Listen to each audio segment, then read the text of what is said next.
백제는 어떤 나라인지 아는 친구? 저요! 저요! 어떤 나라예요? 대한민국! 딩동댕!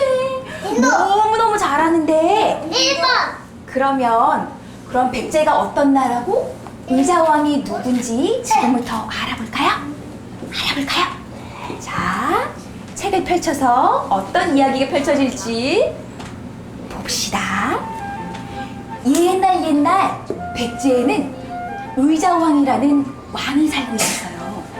그런데 의자왕은 마음에 드는 여자가 있으면 모두 집으로 데려와서 궁녀를 만들어 버렸대요. 그래서 여자 신하를. 그런데 이 의자왕한테 잡혀온 궁녀가 그 수가 자그마치 몇 명? 3,000명! 3,000명이나 데려왔대요. 왕이 이렇게 놀기만 하니까 나라가 엉망이 되고 백성들은 점점 살기가 힘들어졌습니다. 다음 장으로 볼까요? 궁녀들도 도망을 쳤지만 궁녀들 앞에는 깊고 푸른 강물이 가로막고 있었어요. 그림 한번 볼까요? 이를 어쩌면 좋아요. 도망가야 되는데 강물이 가로막고 있어요. 갈 데가 없죠? 그러니까 궁녀는 적에게 붙잡혀서 노예로 살 바에는 차라리 죽는 것이 낫겠어 하면서 보는 것처럼 이 높은 절벽 위에서 하나씩 떨어져서 죽고 말았대요. 벼랑 아래로 떨어지는 궁녀의 모습이 마치 바람에 떨어지는 꽃잎과도 같았어요. 그래서 훗날 사람들은 이 바위를 낙화암, 꽃이 떨어져 버린 바위라고 불렀대요. 여기까지 들었는데 우리 친구들이 함께 들은 이 의자왕 이야기 사실일까요? 아니면 선생님이 꾸며낸 이야기일까요?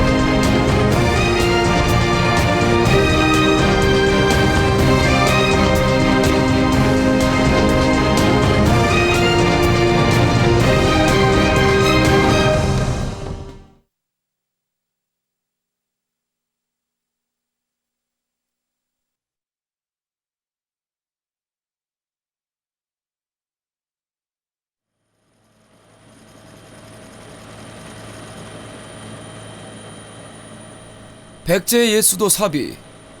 700년 백제 역사는 사비성이 자리했던 이곳 부여에서 마지막 날을 맞았다. 그리고 백제는 최후의 그날 삼천의 궁녀가 꽃잎처럼 몸을 던졌다는 이곳 낙화암의 전설로 우리에게 남았다.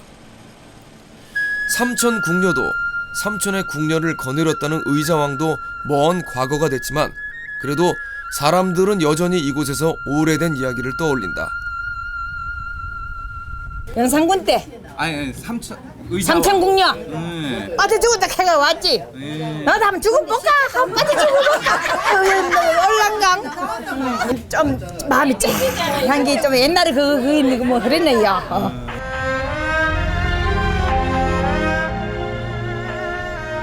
이곳을 찾은 관광객들에게 의자왕의 이름은 희미해진 지 오래다.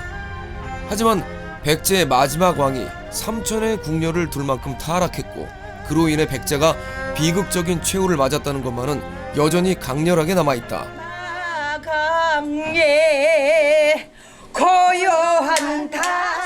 그래서 700년 역사가 막을 내린 이곳 부여에서는 관광객들의 감상마저 흘러간 옛 노래처럼 쓸쓸하다.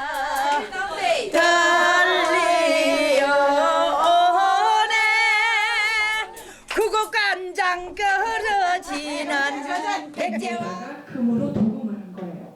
그때 색깔이 어때요? 금빛이 보여요? 한 초등학교 아이들의 수업 시간. 아이들의 노래 속에도 의자왕은 삼천 궁녀의 기억으로 남아있다.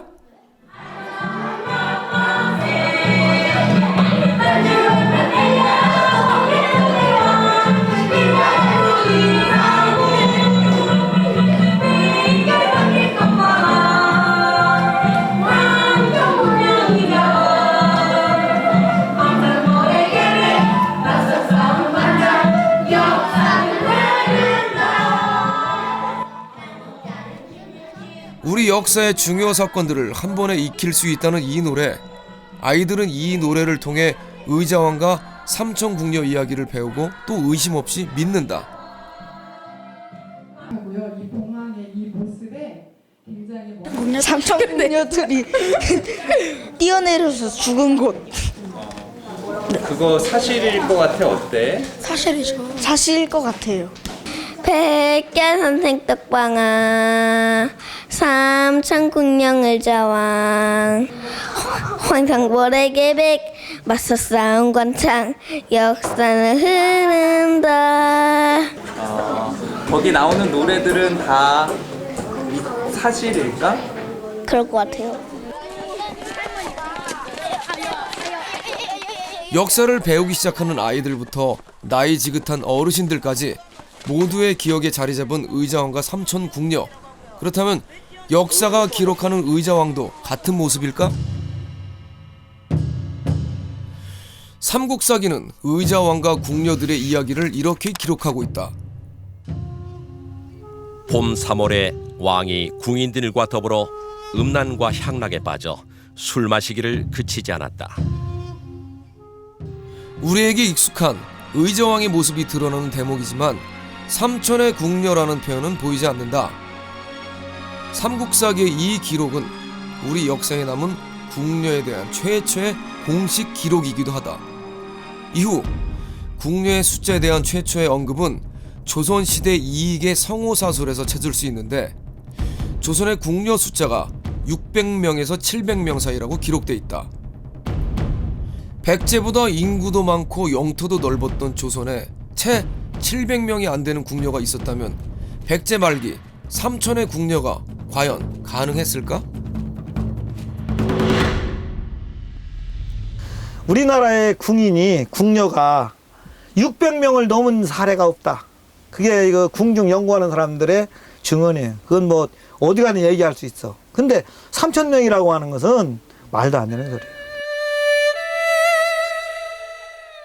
기록을 근거로 계산해도 결코 가능하지 않다는 삼천궁녀. 그런데 삼천의 궁녀라는 표현은 역사서가 아닌 의외의 기록에서 시작된다. 부여는 이미 고려시대부터 산수가 빼어나기로 유명한 곳이었다. 백마강을 찾는 관광객들이 흥에 취해 절로 노래가 나오듯 옛 선비들은 부여의 절경 앞에서 시 한 수를 남겼다. 그 가운데는 조선 전기의 문인이었던 김흔이 남긴 시 한 수도 전해진다. 약석 같은 충신의 말이 처음은 입에 써서 호강만 누리더니 끝내는 후회만큼 삼천의 가무 모래에 몸을 맡겨 꽃 지고 옥 부서지듯 물 따라 가버렸네. 삼천의 가무, 즉 삼천의 궁녀를 나타내는 표현이 김은의 시 낙화암에서 처음으로 등장한다. 자신의 시 한 수가 이렇게 오래 의자왕의 평가와 명성에 영향을 미치게 될 줄 그는 짐작이나 했을까? 하지만 삼천의 궁녀라는 표현이 김은의 일방적인 과장이나 창작은 아니었다. 삼천의 궁녀라는 표현은 시간과 공간을 한참이나 거슬러 당나라 시기 중국에서부터 시작되기 때문이다.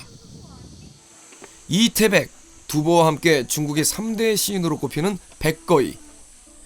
3,800여 편의 많은 작품을 남긴 당나라 최고의 시인이다. 知道一些那个琵琶行，琵琶行很有名的，很有名的琵琶行。完了呢？像一些不得故园草送别，等等很多。长安歌长恨歌等等。 그의 작품 가운데서도 최고 걸작으로 꼽히는 장안가는 당나라 현정과 양귀비의 비극적인 사랑 이야기를 담고 있다. 그리고 장장 120행이나 되는 슬프고도 긴 사랑 이야기의 한 구절에서 삼천의 궁녀라는 표현을 찾을 수 있었다. 후궁에는 궁녀 3,000명이 있었지만 그 3,000명이 받을 총애가 그녀에게만 있었다. 금옥에서 화장한 뒤 황제의 밤을 모셨고 옥류에서 잔치가 끝난 뒤 취한 마음은 봄날의 화창함에 녹았다. 후궁의 아름다운 사람이 3,000명인데 3,000이란 말이 나오고요. 그 다음에 또 3,000인 말이 또 나오는데 3,000명의 총애가 단 한 사람한테 있구나. 양귀비한테 있다 이거는 거지요. 아무리 많아도. 그 다음에 또 한 번 나오는데 3,000궁녀 연지면 3,000명의 궁녀의 그 화장한 얼굴에서 눈물이 없었던 날이 그 며칠이나 되든가. 대략 이런 뜻이거든요. 이런 걸 보면은 3,000이라는 말이 3번이나 나오고 그것이 후궁이 그만큼 많았다 하는 뜻으로 명확히 지금 비유되고 있습니다. 중국 역사에서 손꼽히는 태평성대를 구가했던 왕이지만 양귀비와의 사랑에 눈이 멀어 결국 나라를 어려움에 빠뜨린 왕 현종. 그런데 중국 현종의 3,000궁녀와 의자왕의 3,000궁녀 사이에는 어떤 연관성이 있는 걸까? 그 장한가를 짓게 된 동기도 당나라 현종이 나라를 그르친 데서 나온 것이고, 그러다 보니까 그 장한가의 내용이나 의자왕이 백제를 망쳤다고 하는 그 내용이나 비슷하거든요. 그래서 그 3,000궁녀라는 말을 그 의자왕을 비판하기 위해서도 그대로 따다 붙여도 되기 때문에 그 말을 자연스럽게 따다 붙인 결과가 결국 3,000궁녀다 이렇게 됐다고 봅니다. 조선시대 선비들은 당나라 현종의 모습에서 의자왕의 모습을 떠올렸던 것이다. 변하지 않는 자연의 절경 앞에서 인간사의 무상함을 노래함과 동시에 되풀이되는 역사의 본보기를 통해서 왕에게 보내는 견제와 경고의 의미도 담고 싶었을 것이다. 결국 꽃잎처럼 떨어져간 3,000의 궁녀는 중국의 작품에서 빌려온 문학적 표현이었다. 하지만 3,000궁녀는 백제하면 떠오르는 대표적인 이미지로 또 흥미진진한 역사로 지금까지 의심 없이 전해지게 된다. 삼국사기에 전해지는 폭군 의자왕의 또 다른 모습은 충신의 고언을 듣지 않고 그들을 탄압했다는 것이다.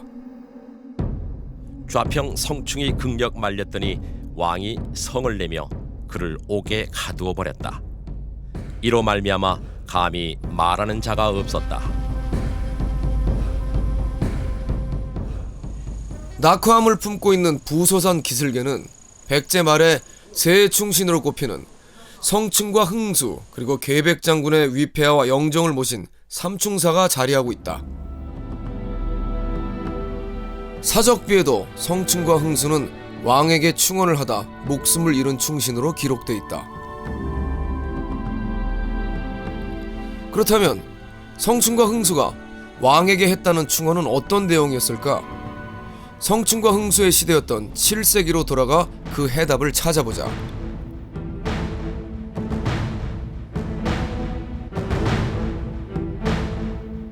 6세기 중엽 이후 계속되는 혼란 속에서 동아시아의 세력 균형은 무너지고 마침내 중화통일제국이 등장한다. 백제는 양대 세력인 중화통일제국과 고구려 사이에서 너무 멀지도 가깝지도 않은 등거리 외교를 유지하면서 생존의 길을 찾아야 했다.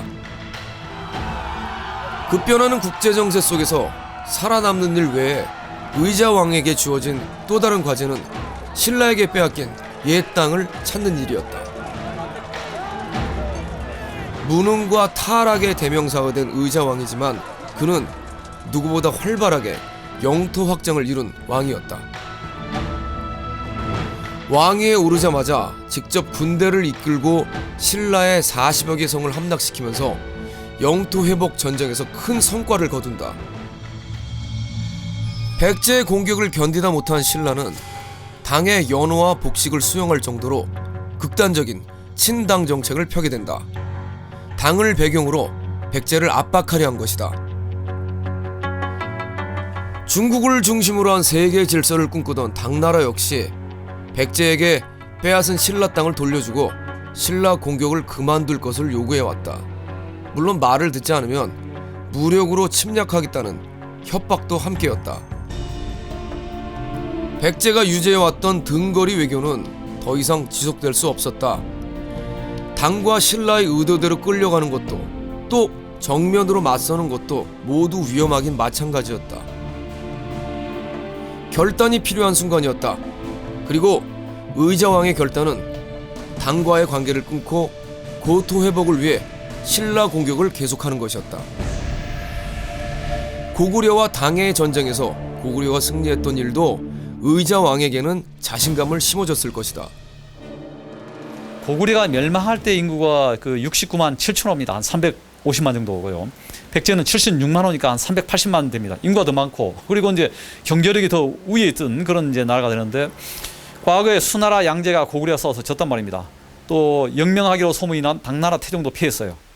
더구나 이제 그 고구려하고 당나라는 육지로 접속이 돼 있어요. 그런데 이기지 못했습니다. 그런데 백제하고 당나라는 이제 지금의 태평양과 같은 이제 서해라고 하는 큰 바다가 이제 놓여 있어요. 의자왕에게도 결코 쉽지 않은 결단이었지만 당나라는 적이 되기엔 너무 위협적인 존재였다. 의자왕의 외교 정책에 모든 신하들이 동의할 수 없는 상황이 된 것이다.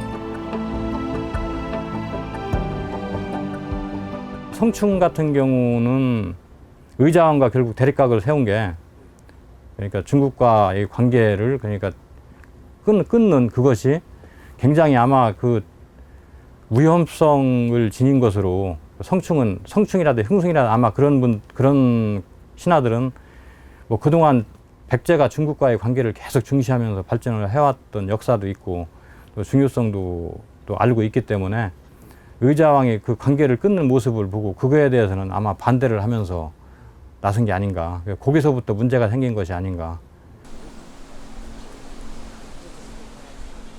우리들의 일상사처럼 역사에 기록된 한 가지 사건에도 각자의 입장과 그에 따른 또 다른 해석이 존재하지 않을까? 하지만 삼국사기가 기록한 성충의 일화의 백제 멸망의 시대적 배경과 상황은 보이지 않는다. 그리고 의자왕에게는 충신을 박해한 어리석은 왕이라는 오명 하나가 더해진다. 의자왕과 백제 역사에 대한 현재의 평가에 절대적인 영향을 준 삼국사기. 그런데 백제 역사에 대해 삼국사기가 어떤 입장을 취하고 있는지 직접적으로 보여주는 부분이 있다. 삼국사기 편찬의 총책임자 김부식이 책 말미에 적은 한 구절. 백제 말기에 이르러서는 도리에 어긋나는 행위가 많았으며 또한 대대로 신라와는 원수를 맺고 고구려와는 화친하면서 신라를 침공하였다. 대국의 죄를 지었으니 그들이 망한 것은 당연한 일이었다. 여기에서 대국은 당나라이다. 당의 뜻을 따르는 대신 자주적인 노선을 택한 의자왕의 결단을 대국의 죄를 짓는 일이라고 평가하고 있는 것이다.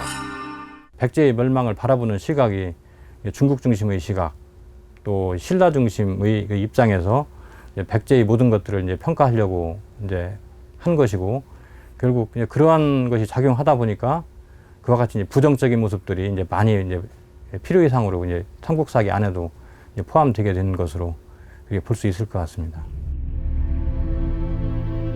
삼국사기는 고려 때 만들어진 책이다. 하지만 통일 신라를 평화적으로 계승한 고려의 실질적인 지배계층은 신라계였고, 김부식은 그 신라계를 대표하는 인물이었다. 표면적으로는 객관적인 입장을 취하고 있지만 삼국사기가 신라 중심의 시각으로 기록될 수밖에 없었던 건 어쩌면 당연한 결과일 것이다.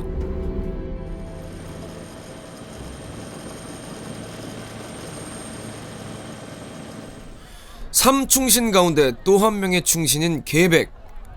부끄러운 이름을 남긴 의자왕과 비교되면서 충절과 용맹의 상징으로 남은 백제인이다. 그런데 현재 우리가 알고 있는 계백 장군의 모습 역시 삼국사기의 기록으로부터 시작됐다. 훌륭한 장수였지만 결국 패장으로 남은 계백의 이야기가 어떻게 삼국사기에 남게 된 것일까?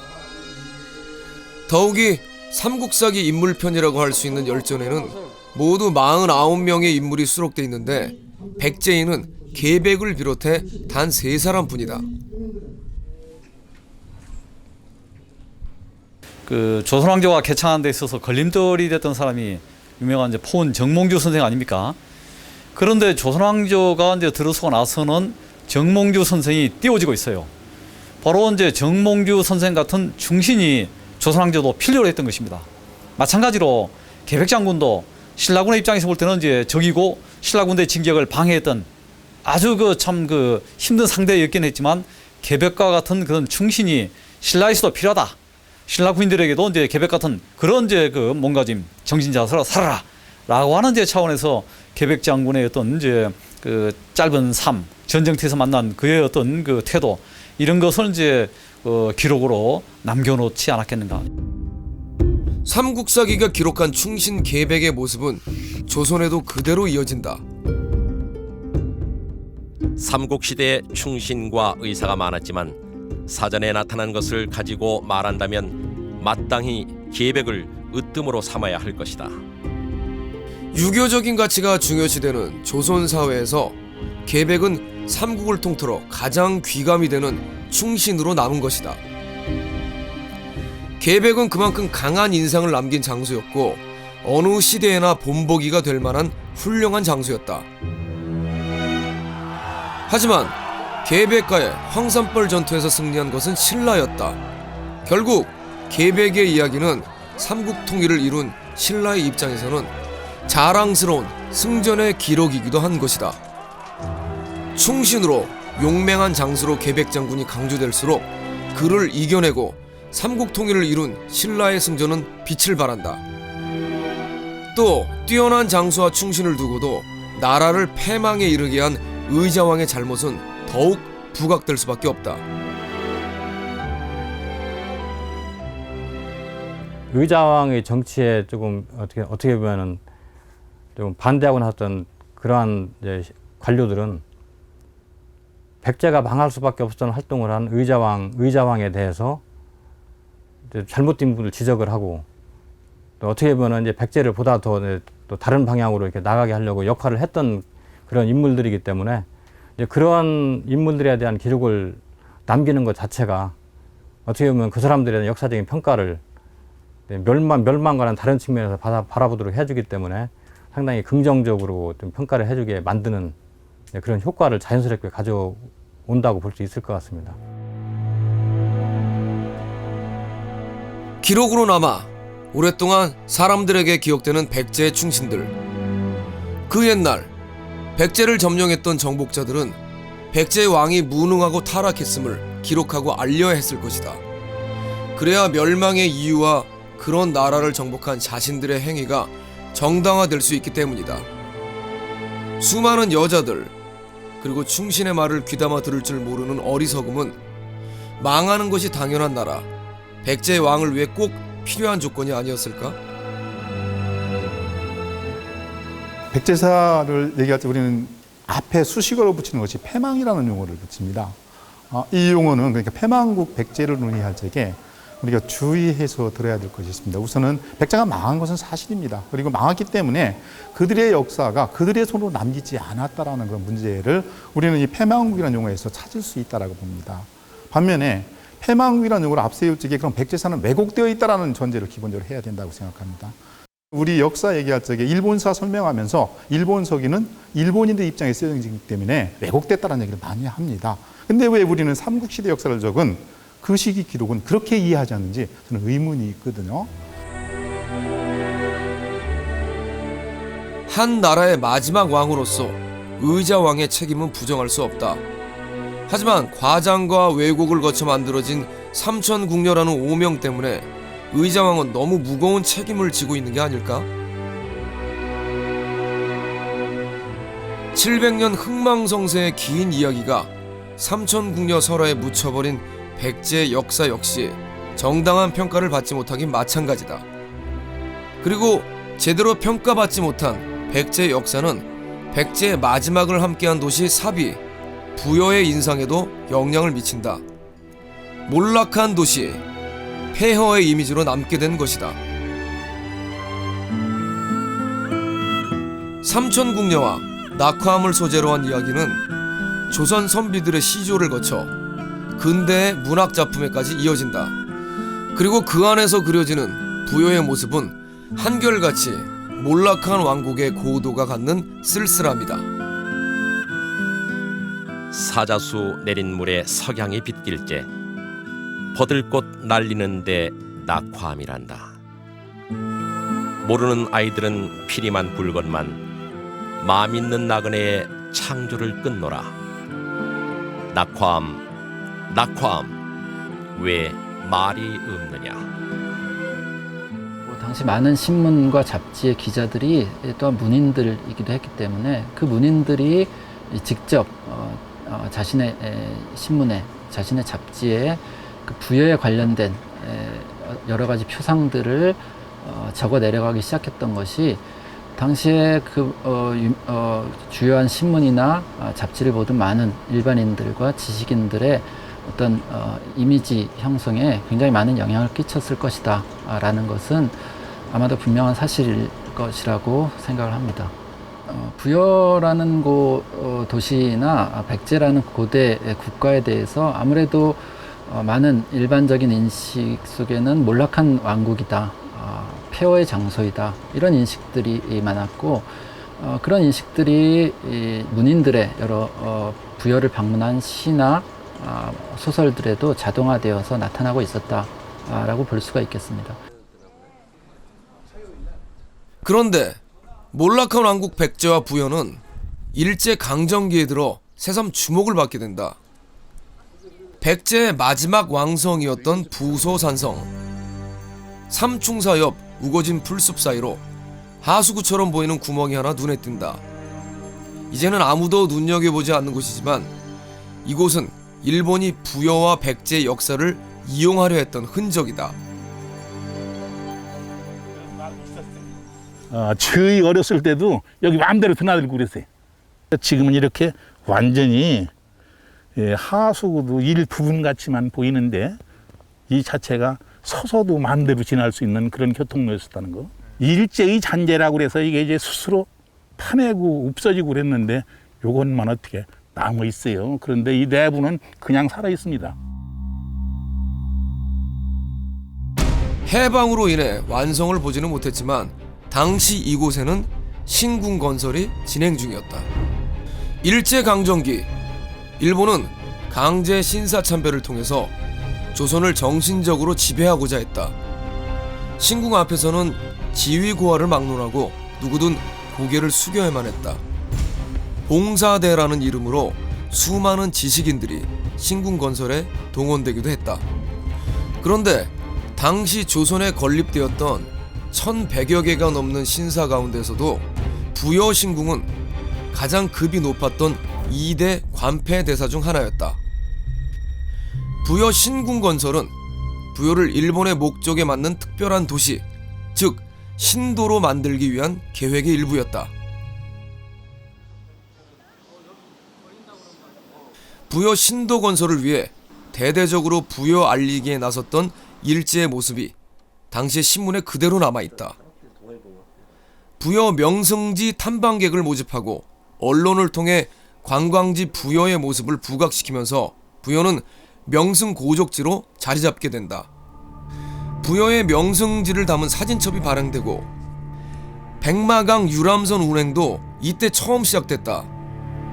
모두 더 많은 일본인 관광객 유치를 위한 일이었다. 이미 역사 속으로 사라져 기억에서 잊혀졌던 백제와 부여의 역사를 되살린 건 무엇 때문이었을까?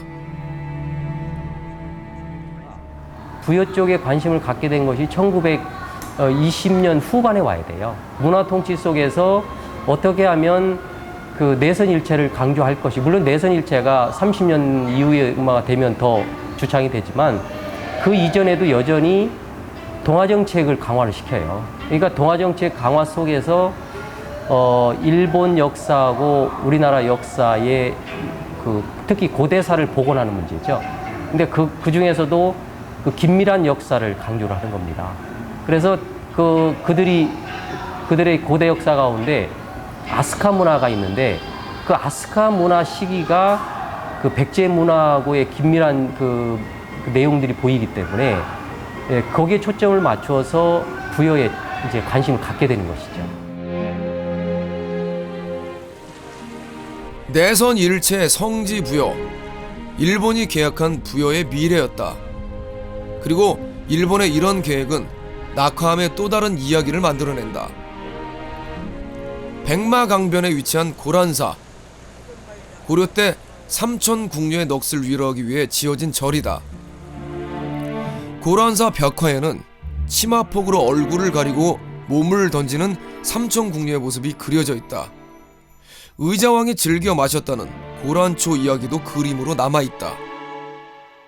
오늘도 이 그림 앞에 선 관광객들은 의자왕과 삼천 궁녀의 이야기를 자연스럽게 떠올릴 것이다. 그런데 어떤 장면인지 짐작하기가 쉽지 않은 또 하나의 그림.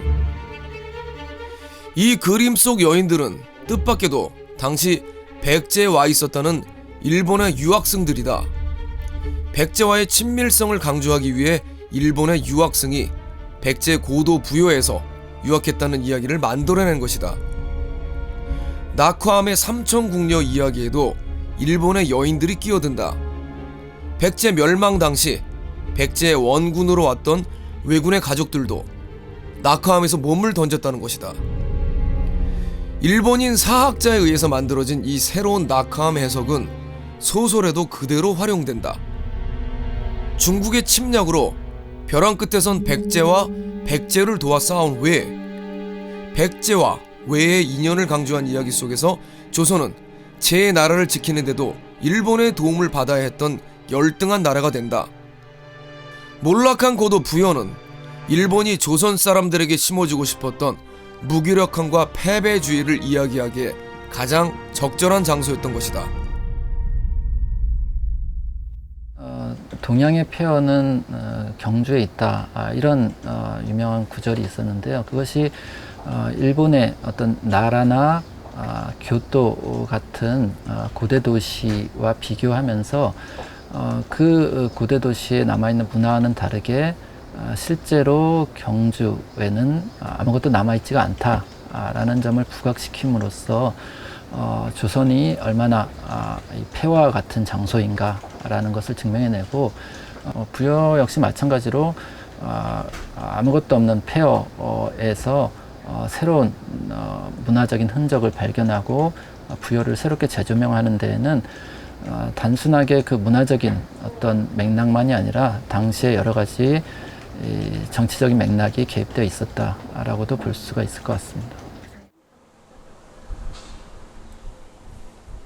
낙화암과 삼천궁녀설화는 사람들에게서 잊혀질 사이도 없이 새로운 옷을 갈아입는다.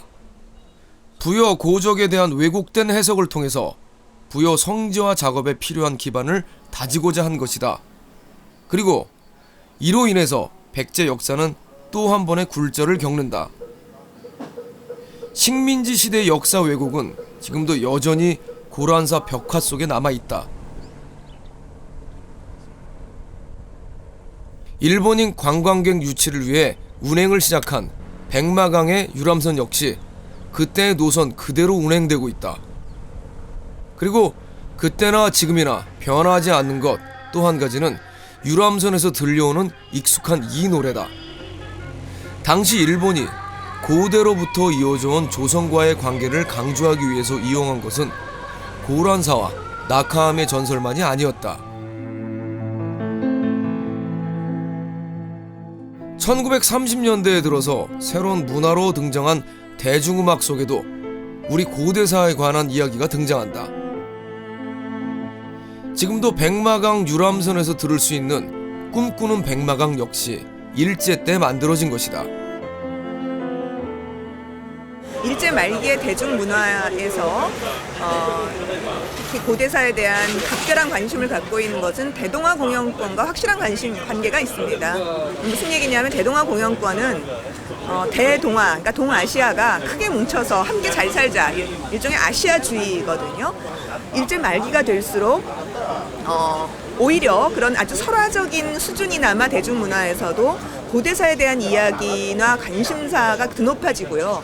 그것과 함께 나오고 있는 것이 바로 중국, 만주, 그 다음에 아시아의 여러 나라들. 아시아의 여러 민족들이 부대끼고 투쟁하면서 함께 살았던 고대사를 통해 모두 하나라는 친밀감을 불러일으키는 노래들. 그런데 이 노래 속에서도 백제는 여전히 낙화암과 삼천궁녀의 이미지로 나타난다. 입에서 입으로 전해지던 삼천궁녀 설화는 누구나 쉽게 즐길 수 있는 대중가요라는 형식을 만나면서 폭발적으로 확산될 수밖에 없었다.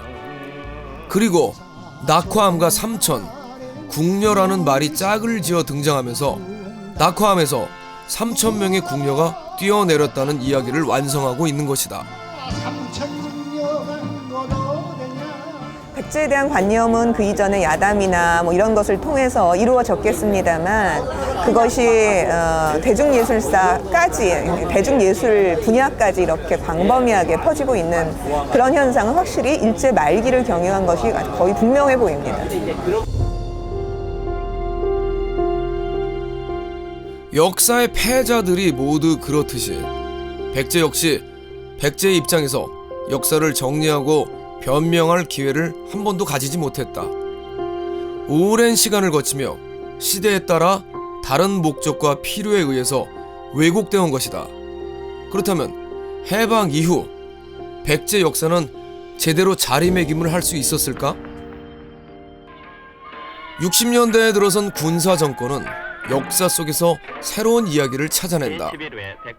나라를 위해 몸바쳐 싸운 장군들의 이야기였다.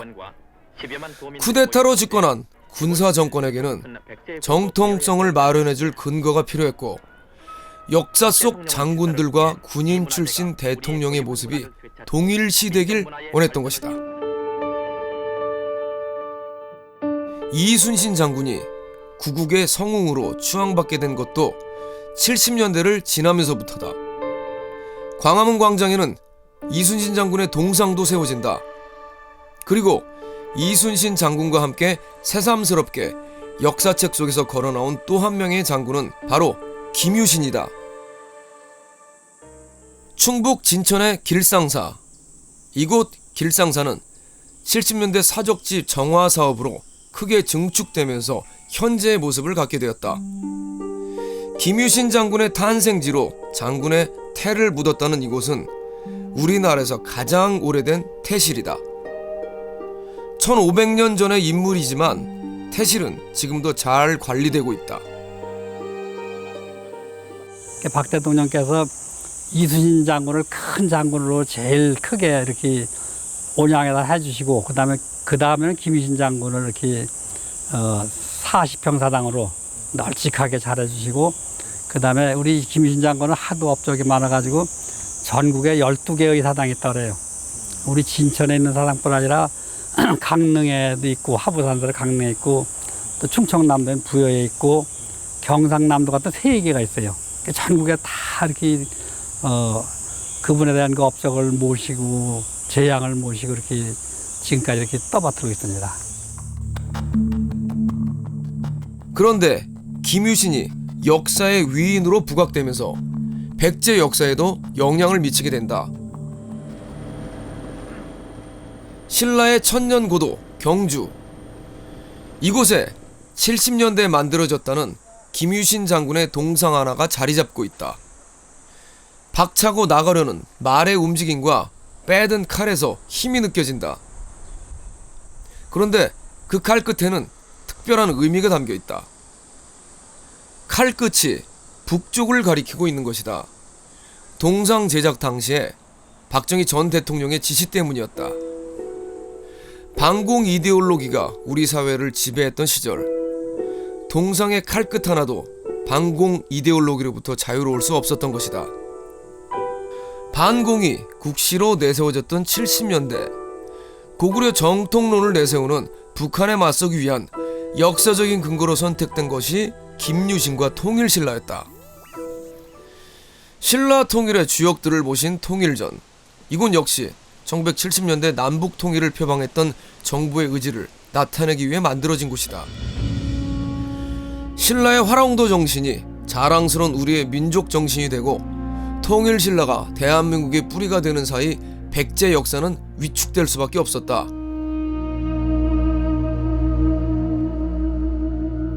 우리 고대사의 한 부분인 백제 역사는 마치 타인의 역사처럼 잊혀지고 소외된다. 이순신과 김유신이 사람들에게 새롭게 기억되는 사이 조선시대까지 최고의 충신으로 추앙받았던 계백의 위치는 어떻게 변했을까? 부여군청 앞에 자리하고 있는 계백의 동상. 말 위에 올라탄 모습이 김유신의 동상과 닮은 듯하면서도 다른 모습이다. 그런데 현재 동상 모습에 아쉬움을 나타내는 사람들이 적지 않았다.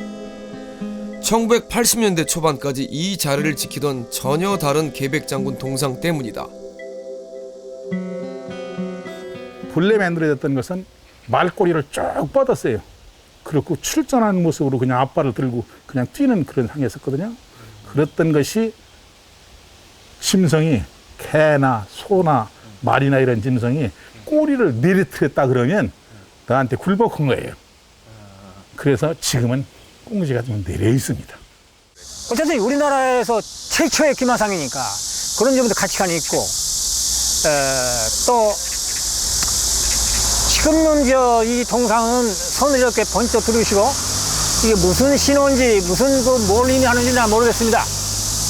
그러나 그때 제일 첫 번째 만들 때 기마상이라는 것은 삼지창으로 갖다 들으시고 그야말로 계백 장군의 영감무상한 그 피백이 거기서 창 같은 것이 햇빛이 받으면 번쩍번쩍하고 말이에요. 참 그 인상적인 모습이었어요. 본래 부여군청 앞에 자리하고 있던 동상은 충남 논산의 한 초등학교에서 찾을 수 있었다. 내려들었던 말꼬리는 힘차게 하늘을 향하고 항복을 나타내듯 높이 들었던 손에 들린 창과 칼에서는 결전을 앞둔 장수의 비장함이 느껴진다. 현재의 동상과 교체된 후 방치돼 있던 것을 이 학교 동문들이 옮겨와 사비를 들여 보수를 해왔다고 한다. 당시 동상 교체를 두고 각종 정치적 해석이 분분한 가운데 최근에는 백제 역사의 재정립을 위해 옛 동상을 원 위치해야 한다는 논란까지 불거졌다. 과연 이 계백 동상이 옛날 동상에 비해서 지금 더 훌륭하게 잘 만들어졌으면 문제가 아닌데 먼저 동상만 못하게 또 뭐 그 당시의 변은 주변에 옛날에는 단층 건물이 없었는데 2층, 3층 건물도 생기고 이런 주변 변화가 생겼으니까 동상을 좀 크게 만들어야 한다는 이런 그 변을 썼지만 사실은 지금 66년도에 만드는 그 동상과 지금 이 동상과 크기가 별 차이가 없습니다. 그걸 볼 적이 그건 거기에 적절한 표현이 아니다 이런 말씀을 드리고 그 이면에 어떤 그 내용이 있었겠죠. 이제 그런 말씀은 뭐 제가 못 드립니다. 동상 하나를 두고 너무 확대 해석을 하는 것일까? 하지만 그 확대 해석은 백제 역사가 그만큼 제대로 평가받지 못한 채 소외돼 왔다는 증거일지도 모른다. 백제 의자왕의 얘기나 삼천궁녀의 얘기가 허구임에도 불구하고 한국인의 의식에 떠나지 않는 데는 몇 가지 이유가 있을 겁니다. 그것은 아마도 설화가 가지고 있는 잠재적 폭발력이 문제가 될 겁니다.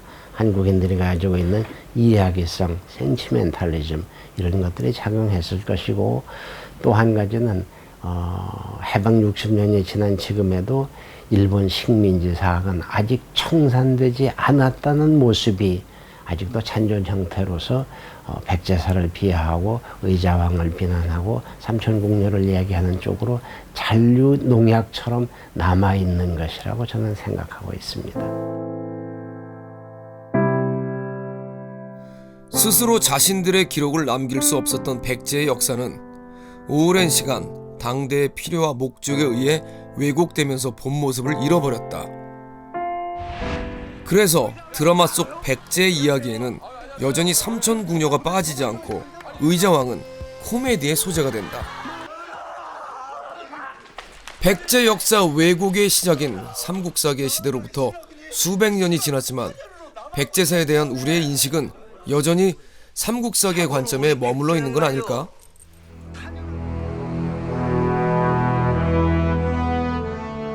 일광에 바라면 역사가 되고 월광에 물들면 설화가 된다고 한다. 역사의 전면에 나설 수 없었던 패자의 이야기는 그래서 역사가 아니라 설화로 남았다. 그리고 이제는 오래전 역사의 진실에 관심을 갖는 사람도 많지 않다. 하지만 우리가 인식하든 하지 못하든 과거는 우리의 현재에 여전히 살아있다. 옛날 이야기처럼 전해지는 역사 속 인물들의 이야기에서도 무심코 지나치는 거리의 동상에도 역사에 대한 해석이 담겨 있는 것이다. 설화에 묻혀버린 우리 고대사의 한 자락, 거기에 쌓인 먼지를 털어내고 역사의 진실을 찾으려는 노력은 곧 잃어버린 우리 역사의 한 부분을 되찾는 일이 될 것이다. 그리고 그것을 바탕으로 새로운 우리 역사의 그림을 그리는 것은 남겨진 우리의 몫이다.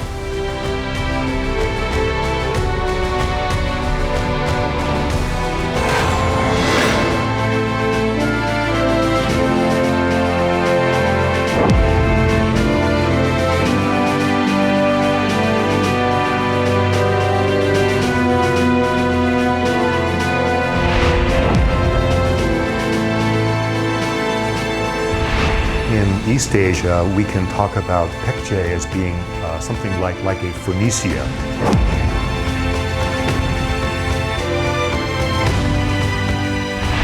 백제는 벌써 2000년 전, 1500년 전에 다문화 사회를 이루었던 나라입니다.